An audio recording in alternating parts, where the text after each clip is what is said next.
Begin the current Daf Mesechta Kidushin Daf Chavdalad. Begin on the bottom line of Gimel and Beis, where the Gemara had just finished explaining a machlekes we had from the previous Daf. We had a machlekes in our Mishnah, Beis, regarding how an Eved Kanani redeems himself.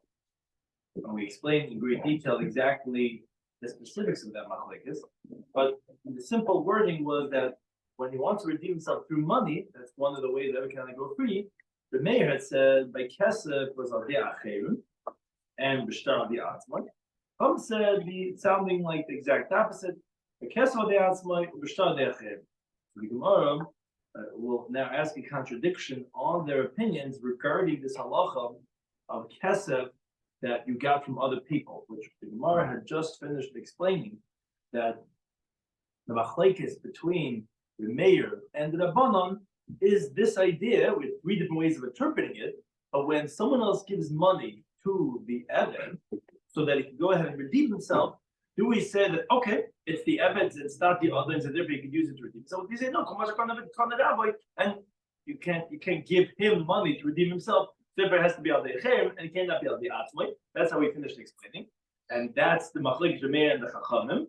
And now the Gemara is going to ask, seemingly we find the exact opposite in their opinions on this concept itself. Which is good for the concept of today's daf. Discussing today's daf are not really the theme of our daf, but it comes up in the discussion during the halachas of Meiser Sheni, which the halacha is that you have to eat that in your slime. If you don't want to, you can redeem it, but when you redeem it, you have to give an added fifth to the principal to take that monies and consume those monies in Yerushalayim. The question that becomes is Meiser Sheni considered Mom Gavoy or Mom Hedyet? And therefore it's going to be an interesting comparison regarding the husband's rights in his wife's Meiser Sheni. Are we going to consider it as Mom Gavoy and he wouldn't because it's like hektish? Or we consider it Mom Hedyet and therefore he would have because it's like a regular money that his wife has. Some other terms of concept we're discussing today's daf are, since we're speaking about in the Mishnah about how an Eved goes free, the Gemara adds on other ways that he could go out for Shen V'ayin. He goes that if you knock out his blind his eye or knock out his tooth, or as the Gemara explains, other Rashi Avam, the other 24 tips of the limb, making that don't come back. Also regarding the get shiur bev kanani, how to give the, as we said in the Mishnah, the second way that it goes out besides money is shiur by Eved Kanani. And what the Gemara discusses regarding if he call out because, so what happens if you don't knock his eye, you don't blind him, but you make his eyesight gets dim? Or if let's say his eyesight was dim and then you totally blind him, would that also be considered this category of blinding him and ruining his eye so that he would go free in that case? Now, what happens if let's say let's say his master was a doctor, and the patient is his slave, and they ask him, could you treat my eye? And then in the middle of treating him, he blinds him, would that also send him free because he blinded him? Or another case, let's say the master was a veterinarian and he's sticking his hand into the not that's a different case. But let's say he's an OB. He's sticking his hand into the shipcha's uterus to go ahead and deliver the baby. And then as he's making the delivery, he blinds the eye of the fetus in the womb. So Pater will see that regarding that wouldn't be a liability according to everyone. That even though it's blinding the eye of the slave, that still wouldn't qualify for this heter of the Yotze B'Shivai. So we begin the current Daf of Gimel. We're finishing up a conversation from the previous Daf first, the last line of Gimel days. Says the Gemara, we seem to have a contradiction regarding the opinions we mentioned in the previous Daf. Because the time with the Brisa, a very unrelated halacha, but it's going to be relevant for how you understand the halacha from getting money from someone else. And again, we compared in our previous stuff a woman to her husband as a slave to the master in the sense of rabbi. So the Gemara says the following price: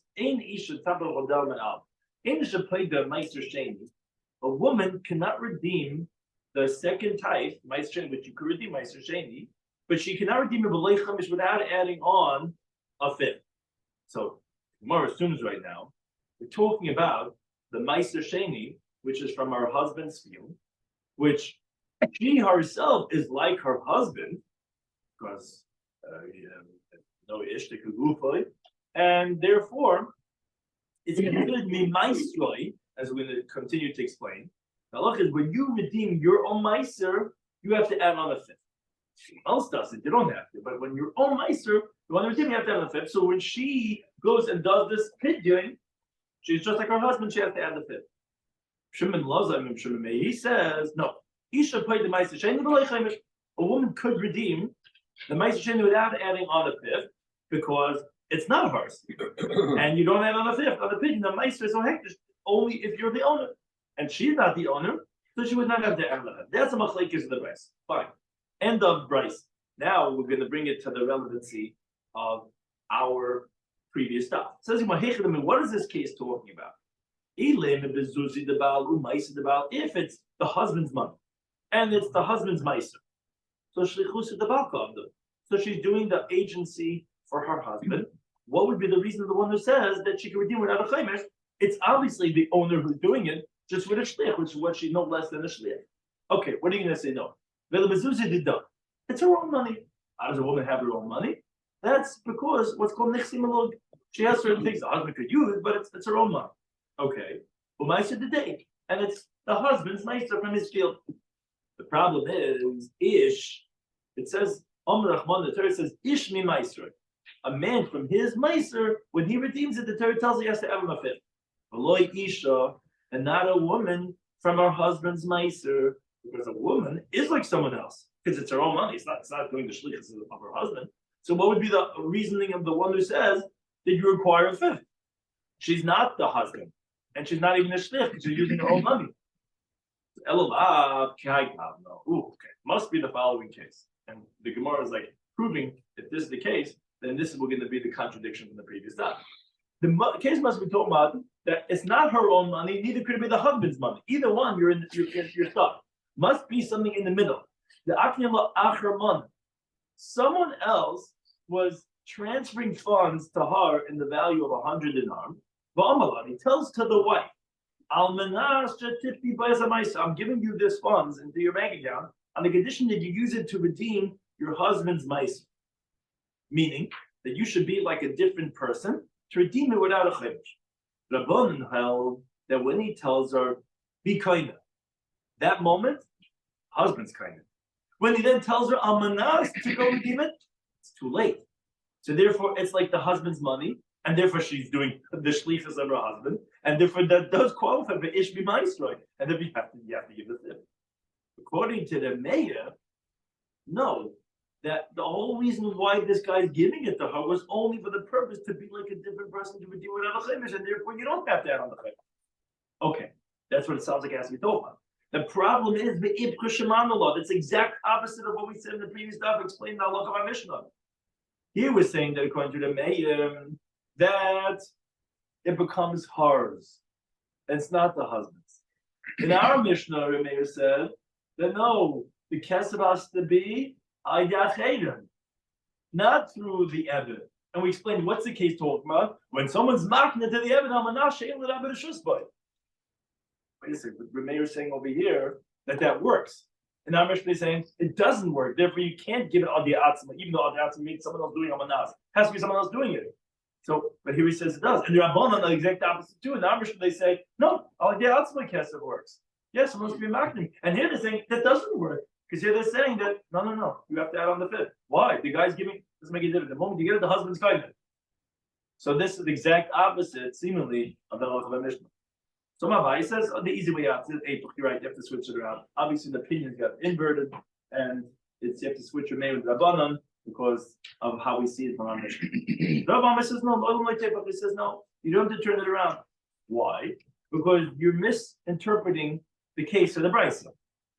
It's not the way you said it has to be, that we said it can't be hers, can't be his, because either way you have a problem with the one who says adding a fifth or not adding a fifth. So you told me it has to be this case. Or when someone else is marking to amanas, that you're going to be played. It's not true. I can tell you a different case. What we're talking about is, this is the Meiser Sheni that she inherited from her father. Meaning, her father died, and the father had Meiser Sheni, had a truckload of Meiser Sheni, and then he died. She inherits the Meiser Sheni with all the other Nechas. Now, the Yerusha that comes after they already married has the halachic status as Nichseim L'loy, which the halacha is you have to take that property, you have to take those funds, buy a property, and then the husband gets to eat the payers of that property, but the principal belongs to her. So now each opinion goes according to the reasoning elsewhere, and if it's unrelated to this halacha to ask you from the previous job, when someone's giving funds on a nas, not talking about that. It's talking about she inherited from her father. Ramei goes according to his reasoning that he says actually brought later on in the second paragraph. Meiser is momen hektish. Meiser is considered hektish money, and when you eat from it in Yerushalayim, you're eating from Hashem's table. So it's not like other nechasim to say that the husband will have a kinyan in it with the rabbinic takana of that the payers go to the Baal. No, the payers go to Baal is when the woman's own property, he has those rights. The hektish that she has, he has no rights. And Meiser Sheni is mom and hektish. So Baal. So the Baal is not acquiring it. So therefore, when she redeems the Meiser Sheni that she got from her father, where does she have money? From her husband's money. So that's not Mimaiseroi, because the Zuzi, the money is from the husband. The Meiser is from her, because the husband has no rights. Therefore, Meir holds you're not going to have to give the Chaimish, because it's not Ishmi Meiser. It's someone else's money redeeming this Meiser Sheni. But for the other time, we're going to go according to their reasoning, because the Amidei hold mom and Hediru. Meiser Sheni is not going to hektish. Meiser Sheni is your own personal private money. Oh, it's your own personal private money. So then the takana the rabbanon of nichsim look that the husband needs to pay this will take effect.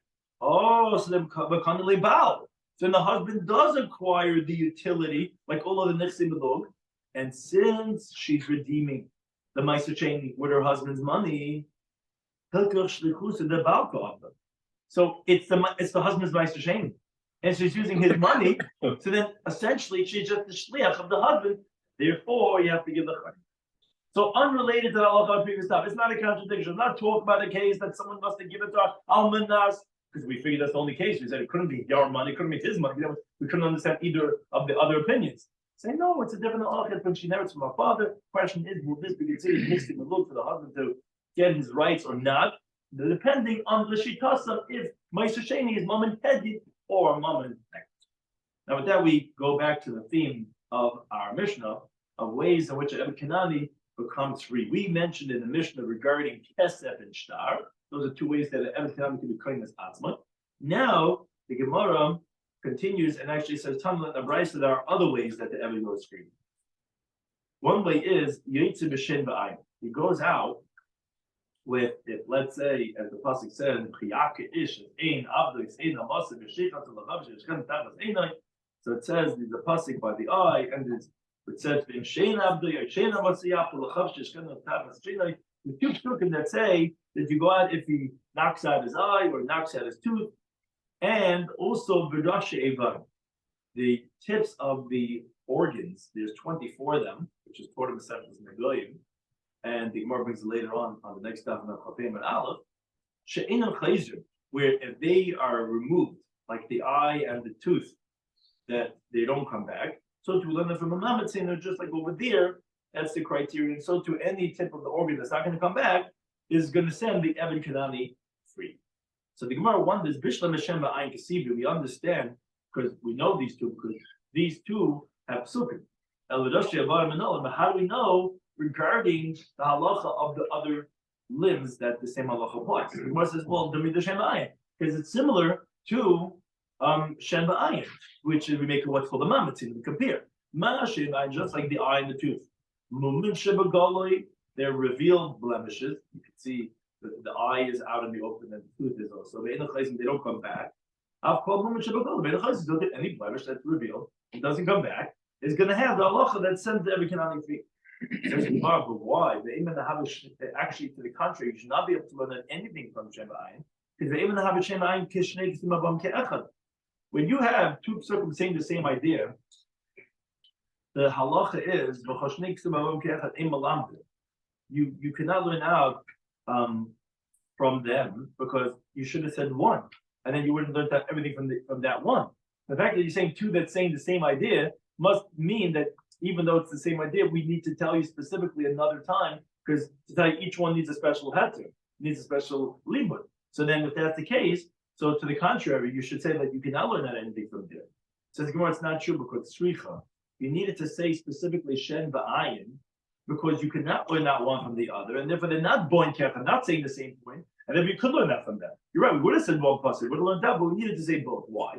Either because Rahman Hashem had the Torah only written regarding the tooth that he goes free. I mean, I would have said after let's get into days, shen the chalav, the milk tooth, meaning the tooth that he nurses with, which that's what we call baby teeth, which are going to ultimately exchange. Example, like a minor slave.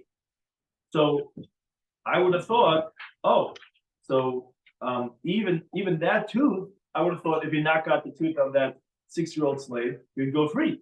That's why I had to tell you the eye to tell you no, it has to be something that doesn't come back.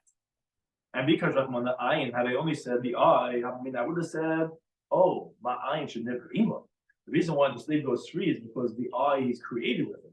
Avkal should never ima. So to anything that doesn't come back that he was created with, and life, but teeth, you're not created with teeth.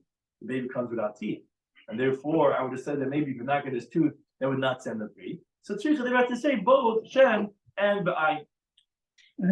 Eye and a tooth are so intrinsically different in value. Right. So you're saying that could have been another reason had you said it has shen. to be. I mean, an eye is so critical to your existence, whereas a tooth is really not that critical. Right. I hear. That's a good point. Even though you have the other eye that you can see with. Right, but yeah. It diminishes. Right. I mean, why do you want to say, if I would have said shen, I would have thought, but it still fits into the criterion of, even though it has a different value, but it's still. It's true that the thing that's growing back, I get it, but still. Right. But it's still from the criteria. Yeah, you're pointing out that, it's clear to have a different monetary value. Now, it says the Gemara question, says, wait a second, the Ema, why did you say a whole different limud, a whole different way of learning up this psukim, which would give you a different result? Say, kiyaka, that when he's going to hit, that's a klal, that's a general terminology, any type of injury. When it says shen v'ayin, when it says in these two psukim regarding the teeth and the eye, well, that's a prat, that's a specific. That's klal prat. That's a general and specific. That we know ema klal el masha b'prat. You don't have in the general only what's in the specific.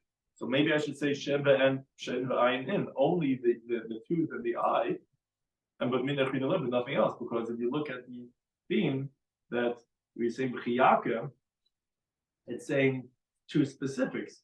So maybe that's it. It should include and nothing else. It says the Gemara, no, because if you look further, it says lachavshi shalchem. It says that the terminology at the end that you will send them away. Now that's an inclusionary terminology of sending away. The fact that it didn't just say chashihu, he's free, or yitzchak to go down free. What's the extra one? Yishalchem. Going back and saying another klal, another general terminology. That makes it into klal prat klal, general, specific, and general. Oh, that we know. That you only qualify to what's similar to the specific. Just like the specific is explicit. It's revealed blemish, vein placement doesn't come back. So anything that's a revealed blemish, it doesn't come back. Like the 24 Rashi alarm, those are the things that's going to send him free. The Gemara says, wait a second, I could ask you the following point. I could say, if we're really getting gritty here in the specifics, I could say that that's a moment shabugoli. If you look at Shen V'ayin, which is the prat that everything has to, it's the prototype to compare it to. So it's a moment shabugoli, it's revealed blemish. And what you're doing is you're stopping it from functioning, its mechanism. And it doesn't come back. Meaning, when you blind the eye, you can't see anymore. When you knock out the tooth, you can't chew anymore. So there's a functionality that's removed when you do that injury. Oh, then if that's the case, let's get really specific here. Then say every revealed blemish, doesn't come back. Has to have another criteria of that it stops functioning with a certain mechanism that was up working up until now. So if that's the case, why do you learn the brisa? If Tolish Bezikna, let's say this slave has a beard, and the master gets upset and he pulls him by the beard. The dildo by Etzim, and he made it shake the bone by the chin. He pulls it out. He dislodged a bone that's connected with the flesh. So every day the slave goes free. If this bone doesn't come back, so it's going to end up drying up and falling out, even though there's no bitul malacha, because the bone by the beard doesn't do anything. Now it's revealed and it doesn't come back. So it's like the 24 Rashi Avam. So it's going to send it. Why is it send it? It doesn't do anything. It doesn't have any functionality. No bitul malach. There's nothing that did over there. That bone by the chin. So if you're saying it has to be similar to Shen Ba'ayin, so why would it send it free? Says the Gemara, because the truth is lachavshi shalchenu is actually ribuyu. It's not like we thought a moment ago to say that it's another cloud, to say that it's a cloud, prophet cloud. It's actually a ribui. So we're actually going to qualify this as riba mit riba. And as we mentioned previously, there's a fundamental difference between cloud, prophet cloud, and riba mit ribui. And that riba is riba hakol, and it's going to be included the case of that the bone by the chin dries up and it's going to send it free. So wait a second. Read a buyu, and if it's a ribui, then I should say even more. Because ribui is like including almost everything. I feel like he called the bit so that even if you knock him on the hand and it dries up, but we're saying Malaksa end up coming back. Nami, you should send him free. Alamatani, why do you learn the Braisi call the other if you knock him on the hand? It's something that shrivels up. But besides Malaksa, it's going to end up rejuvenated. Ain't every day sleep not go free. Why not? You should say that anything that's an injury, kiyaka, and yishalchen is a riba hakol. Even such a type of a wound should be included. Come on, in case that's the case, that you're not going to be excluding anything, so that shen ba'ayin maya hanalek. And what does the prat of the miyut of shen ba'ayin come to include? Obviously, has to exclude. Obviously, has to exclude at least something that doesn't come back. Meaning, if they hear it where it's going to come back, then that's going to be excluded. But that's not included. But again, the case of dilda by etzim by the zikna, that is included because that this word yishalchenu is a ribui, not just a cloud. Now, I'm talking about learn the brayso. For kulam, this is going on all the Rashi Avam, the 24 tips of the organs. That if they're knocked off, they're injured by the other, in the sense that they have to be free. But all of them. Every day the slave goes free with them.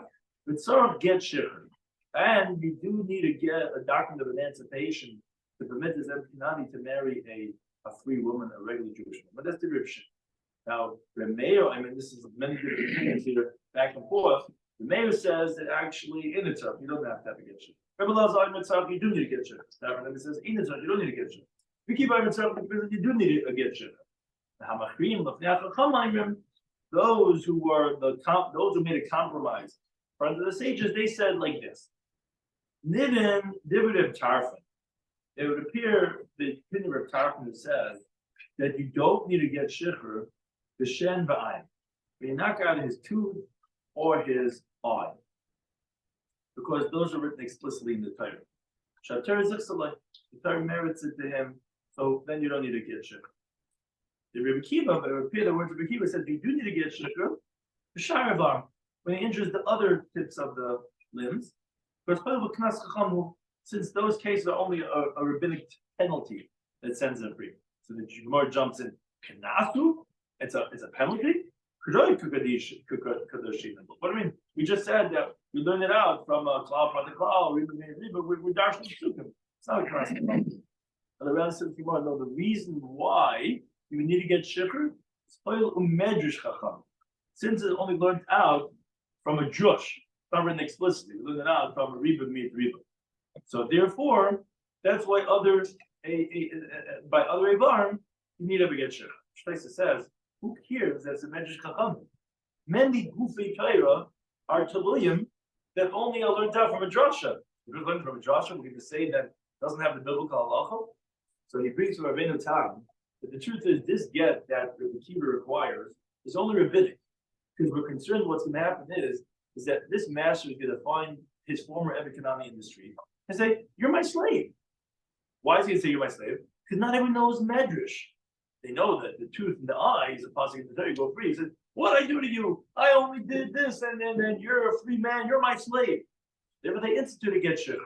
But Shem Ayin, they don't require get shiur because everyone knows that the possibility. No one's going to say, "Oh, you're my slave." He says, "Yeah, I knocked his tooth out. That's why he went free." Now look, he has a whole family living in Meir Sharm with 10 kids. You know what I'm saying? But that's because he knows what. So that's one shot. Or it says from the Rivav that Shem Ba'ayin that's written explicitly in the Torah, on them is what the pasuk says Lachavshi Yishalchenu, which that sounds like Lachavshi sounds like he was always free. So there was obvious to us that you're not going to learn out, as we're going to mention, shiluach from the Isha, that therefore he doesn't require get shiur like the woman. But other Ivarim, which we only know from a Yitura extra word of Yishalchenu, there, yeah, it makes sense. We'll learn out shiluach from Isha, which is the same word, and therefore you would require get shiur. Someone's going to say this right now, but it's just because it's difficult to come up with, because it mentions Chacham, so therefore then you would require get shiur. Those are the two shot in the faces. Why? Yeah, either because the guy is not going to know when he's saying my slave, or again because there is a little contradiction in the Torah itself regarding what do you require get shiur or not? So the explicit ones is what we'll say that the Torah is saying Chafshi is already free. But those which are not explicit, we actually learn that from the word Yishalchenu is actually what we're going to say compared to Isha, as the Gemara says right now. The Gemara says, "My time is Reb Shimon." What's the reason of Reb Shimon that he says that you require a get? Yalla, shiluach, meisha. Learns out is Gezer Shava from the woman that it says this term of shiluach, which is that ma'isha b'shtar, just like by a woman, that we know the way she gets sent away is with a shtar, but doesn't get the other. So too, the Ebed also requires a shtar. The mayor. Why doesn't the mayor require a get shiur? It says, if it would say that the word chafshi is free at the end, that would be kedika amrit. That would be like you're saying that, yeah, the chafshi is only going to be with Yishalchenu first, which is from get. Now it says lachavshi Yishalchenu. It says the word free before the Yishalchenu. How the chafshi that means before Yishalchenu, you're already free. If that's the case, when it's going to say Yishalchenu, says Rashi, must be that it's not saying that you need shiluach like Yisha. It must be a riboy that we said already before. That's coming to include Shari Barim, but it's also going to be that you're already chafshi from before, and then we don't have to have a get shiur. But again, the Machrim, they wanted to say it depends on what. They were saying a compromise between two different opinions. When it's Shem Ba'ayin, and you don't need to, when it's the other Rosh Hashanah, then you would need to get shiur. Now, Tarma Luna Braisa continue with this halacha regarding this halacha of sending him free with Shem Ba'ayin. So he called al Einoi v'Sama. So if let's say the master knocks him on the eye and he blinds him, while Oznai B'Chashi knocks him on the ear and he makes him deaf. So every day it's been l'cheres, that would be a case of the slave going free. But if let's say he knocks him kineged Einoi, meaning he bangs on the wall, and the sound makes a big combustion. Then right now he can't see anymore. Or connected he does it opposite his ear, but and he can't hear. That would not cause the slave to go free. The Gemara asks and says, Rashi says, remember that's the same that because sound is not, therefore you're not going to be responsible for the fact that you made the sound that's going to make him go deaf. But Tanya, he says the following halacha. Says, if you have a rooster, a chicken that sticks its head into the ear space of a glass vessel, the tukaboy, and he makes his noises, the shabrai, and he breaks the glass with their voice. The owner has to pay the full damages. He said that Sumchis, who the Gemara tells him of a kama, that the animal that damages with sroiris, which sroiris is like a secondary effect of the animal, you still have to pay nezik sham. Or another teaching, they said in Shira Rab, a horse that neighs, and a donkey that braids, which are their sounds they make. And then they bring vessels with their boys, and they do it b'toyet habayis in the house. You'd have to pay half the damages, which Rashi explains over here. That's like the halacha of tzroiris, according to Rabban who disagree on some question. And they say with tzroiris, which is pebbles, which when it shoots out from the animal and it walks, which is the same idea, it's a secondary damage, it only pays chatzah dazim. Okay, but one thing we see, whether you're like sumchas or not, the halacha is that when you're with your sound, you're considered a mazik and you're liable. So why, when the person makes this huge noise, boom, by the person's ear, he's going to be exempt because what I do, I just made koil and I didn't touch him. But here we find by the nezik of the rooster that it made noise and you are responsible. The Malay said to him, Shani Adam. The victim, who is a person, is different. Why? Keeping the Bardasu, a human being has intelligence. He frightens himself. Meaning, which is fascinating, is we're blaming the victim here. Because he puts his heart to the terror of the sound that suddenly comes, and he's being reactive, and it's himself that's doing this. Watch the Self Project, it's all about the self, and that's what it is that you're reacting. It's your perception of what's happening that's causing it to happen, not the guy who's making the sound. It's time to learn the price. If someone frightens his friend and it causes the guy to have this trauma, you're exempt from being liable in court. You're liable, however, by the hands of heaven. It's an household. If he blows in his ear and he makes him deaf, he's exempt. But he grabbed a hold of him and he blew in his ear, because again, that's holding on to him. But if it's just blowing his trumpet, tooting his horn, and the other guy gets injured, you're going to be exempt, again, for this reasoning, because it's the victim that's causing himself to be reactive. And in contrast, when it's a glass, the rooster, then you'll be chayim, because it's not, the glass doesn't have intelligence.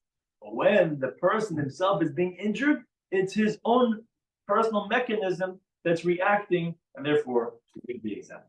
So Malina writes so. Yes, it does this for issue. Hmm? So isn't a slave compared to the animal? Isn't a slave compared to animal in what context? It depends on what context. But you want to know regarding the slave, but he's still a human being. In that way, he functions like a human being that he adopts. So in that way, that's what I'm saying. It's his own reaction that would cause him to be injured. That's not going to set him free. Now, there I'm going to Bryce continue on this theme about qualifying what's considered an injury. He called Einai because what happens if he knocks him in the eye and he dims his eyesight? It doesn't make him totally blind. He can still see, but is severely impaired. Or let's say Shin of another dog. He knocks him on the tooth and it's shaky. So it depends. If we could currently utilize this organ, let's say with this eyesight, so the slave is not going to go free. But if it's not usable, so then every day is when the slave is going to go free. And you learn another brisa. Let's say a different way. Let's say his eyesight was already dimmed, but now you knocked him on the eye, and b'samah you made him blind. Let's say shin and a duda. He had a shaky tooth, and then bepila, and now you knocked him in the face, give him a slap, and his tooth falls out. So it depends, and it's really the same thing. If beforehand the guy was able to eat his bacon, well, depends if it's kosher bacon or the Evet Kanani. Has a lot like a woman, but he was chewing, and he was able to chew on that shaky tooth. Okay, now when you knocked it out, it's going to go free. If not, he wasn't able to eat on that tooth anyway. So the slave's not going to be able to go free. Which the Gemara says, the Gemara is wondering, why did you need these two halachas to say it goes free, to let us know really the same idea, that when you cannot utilize it, even though you didn't totally blind him, that it's considered like hashchatza, which the pasuk said that terminology is destructive and you have to set him free. Or let's say when you totally blinded him, even though he was already previously his eyesight was dim, since he was able to utilize in an extreme situation for the eyesight, it's considered hashchatza. It's the same idea.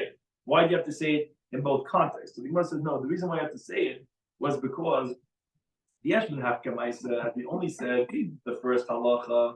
I would say that was the first halacha that he was a regular guy, you were able to see. But then you totally dimmed his eyesight. Now you can't use it anymore. Yeah, it shouldn't be because originally he had very clear eyesight. Now he has such an extreme deficiency in eyesight that he can't use it anymore. Okay, that's what he says he's going to go for it. But it'll be regarding the second case, where beforehand it also was already a very dimmed eyesight. He was able to use it, but he had huge binoculars on his glasses. So I would say that no, that's not considered as an ayin to set it free. Now the other way is also true. Had we only said the second teaching was in the Sam the Gami, even though the guy Mamish was barely able to see, but is able to see because now you totally blinded him. But over there in the first case, the Sam the Gami, you didn't totally blind him, made him that he can't see anymore, but he's not blind. He's very dim that he can barely see. I would say that no, that you wouldn't send it free. So you have to say both cases, even though it's the same criterion about im yochel ben either for now or far, depending on which case it is, but they're still different, and therefore I would not have known one from the other. A related discussion says the Gemara, let me show you Rabbi Shloimy. Interesting case. What happens if the master was a doctor? Rabbi tells his master to do a treatment for his eyes, and in the treatment he goes blind. Or let's say he's a dentist. He asks him to dig around his tooth, which is really essentially like a root canal. The practice there to like clean out and to scrape all around where the setting of the tooth is. And then it caused the tooth to fall out. So the Tanakh says he can laugh at the master and he walks out the door because, look, you knocked down my tooth, you blinded my eye, he walks out. Shmuel says no.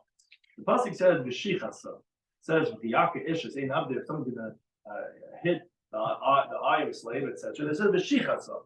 What do you mean? And he's going to destroy it? Actually, he's got v'shichasa until his intention is to destroy it. Here we tried to treat him as his optometrist or whatever this and that, and it's not going to send him free. Now, so the Rabbanan who hold that he does go free. What do they do with v'shichasa? That it sounds like it has to be for destructive purposes. Why they're holding that he could go free even if he didn't intend to. So they need it for something else, as we learned in the following Bryce. The Bryce says, he says, if the other is sticking his hand in, he's a OB, and he's sticking his hand into the womb of his maidservant to get the fetus out. The sima man. In the process, his thumb goes into the eye of the baby, and he blinds the fetus in the womb. So Pacha is going to be example. My time, what's the reason? Because the pasuk says that, and he destructive, which is ad sheicham l'shichasa, until there's an intention that to be destructive. Meaning, in this case, he had no intention for the eye at all. So that's totally not b'shichasa. That's where they hold that's going to be included. But when the slave says, "Can you put in treatment in my eye?" with the intention of the master is for the eye, although he didn't intend to destroy it, he is going to be chayav. But there, he had no intention for anything at all. That's excluded. But the Idach of Shmuel would tell you, "Mivashiches shichato nafka." In other words, from Vashiches, he learns out this teaching Rabbi Lazar that excludes this guy who did not intend to be destructive at all, which is the master, let's say, trying to deliver the baby of the shivcha. Now, Vashikasa, that extra hay, we learn out that even if you're engaged in this thing itself, even so, you need to have that intention was to be destructive, and therefore the optometrist or the dentist, when he knocks out the eye of the tooth, will not send him free, because it has to be a doubly shichas intention. Somebody actually breaks his tooth. There are two, but they didn't want to break it. It's not just a fire. No, it's still your intention. You want to know if you. No, it still sounds like it's your intention. You didn't want to break it. But your intention is for shichas. And here the intention is to be helpful, and therefore That's what it sounds like, that we have levels of exemption from how far that goes. But if your intention is to be destructive, it sounds like everyone like is intending to knock out his tooth or side. Now, the other opinion holds the Ramon no shicha like they don't darshan the extra hay. They only have one exclusion. If it's going to exclude the case of when the OB, but regarding the case of the dentist and the optometrist, that they hold that they could laugh at the oven and they could leave. I'm not Shishas. He says, if the slave's eye was already blind, the blind slave, the chatata, then the master went and knocked it out. Every day it's when the slave is going to go free. Why? My timer. The reason that is because now he's missing an organ. The Tana, and similarly, we found a Tana that supports us in this idea that when you're missing an aver, even though he wasn't able to see it, but now you're missing an aver, that's a real moon, and that's going to set him free. Where do we find a similar idea? It's in the regards to karbanas. Raisa says, Thomas Razachas Behemoth. This that you have to have unblemished, and this that you have to have male is specifically the behemoth by animal karbanas. But the ain't Thomas Razachas there's no halacha requiring unblemished or a male by bird karbanas, which that's learned out from a pasuk in Vayikra Chaveis. It says, Ish Nibis Yisrael. A man's gonna Shiyakov Karbana, he's gonna bring his carbon chol dream for any vow they bring. They're tzimchem that should be acceptable. Tamim Zacher, unblemished male babakar by the cattle, by ksavim, by izim, by the sheep, and by the goats. Now, for the fact that it doesn't just say the tzimchem Zacher Tamim, be quiet. Plus, he's teaching you that we're not particular about Tamas Bazachas, only on those that we're mentioning, which are animal karbanas. Continues the Raisa, Yachol Yav Shagapa. Now, you would think the same thing would be if, let's say, the bird has its wing dried up, or Niktaraglo, or its foot got cut off, or Nechta Eina, that's the case we want to read from, or if its eye got popped out. So you see that even though it might have been blind before, when you do Chatata, when you knock it out, that's going to make it into a blemish. How do you know that even by a bird carbon that will be a problem? Because Tamalim, it says Min ha'ayim. The pasuk says from the birds. That's when you bring your carbon, which means to say V'lei kol but not every bird carbon, which is telling you to exclude something which is not excluding a blemish. A blemish is okay by a bird. Missing an organ, that's going to be a problem, and therefore you see that that's considered a chutzer aver, and that would be the same thing for every canal. One last point from the Pibur Ashimadav, it says, you said it. If let's say the slave had an extra digit, if 6 fingers instead of 5, and the master cuts it off, the slave is going to go out free. He says, but it has to be bushin espevas al gabayah. Has to be that it's counted on the hand, meaning that it's in the same order as the other fingers. Then that's considered a finger that you're knocking off, and then he would be liable. But if let's say he has a finger coming out of his belly button or whatever this is, that would not be a liability. He would only go free if it's with the other fingers, and that would also be considered as a knocking off an aver. Thank you for anything.